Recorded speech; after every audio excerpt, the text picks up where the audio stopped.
In today's video, I'm going to teach you how to open your Dropbox files in File Explorer on Windows. If you've been wondering how to seamlessly integrate Dropbox into your daily workflow by using File Explorer, you've come to the right place. We'll dive into the step-by-step process that will make accessing your Dropbox files as easy as accessing any other folder on your computer. So, let's get started.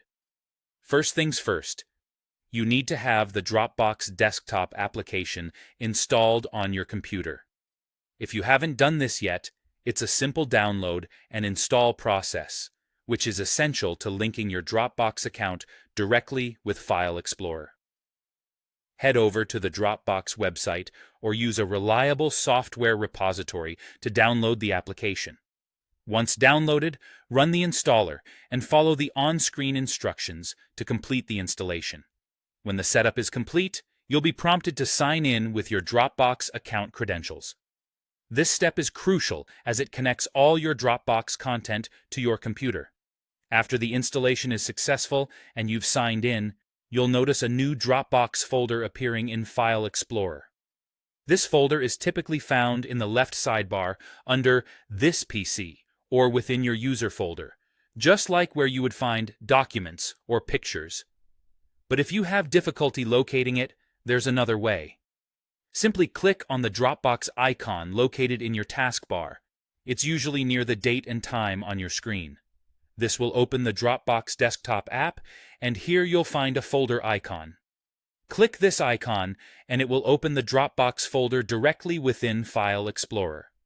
Now, with the Dropbox folder open in File Explorer, you have access to all the files and folders stored in your online Dropbox account. You can manage these files just like any other files stored on your computer. This means you can drag and drop files into the Dropbox folder for easy uploading, open files directly from this location, and create new folders. The beauty of this setup is that any changes you make, whether it's adding, deleting, or modifying files, are automatically synchronized with your online Dropbox account. This means you can access the latest versions of your files on any device where Dropbox is installed. To wrap it up, here's a handy tip. If you find yourself using Dropbox frequently, consider pinning it to quick access. In File Explorer, right-click the Dropbox folder and select Pin to Quick Access from the drop-down menu. This will keep the Dropbox folder always visible on your sidebar for even faster access. There you have it. You now know how to open and use your Dropbox files within File Explorer on Windows. Enjoy the convenience of having your files readily available without switching between applications. Thanks for watching, and until next time, have a great day exploring your Dropbox files seamlessly within File Explorer.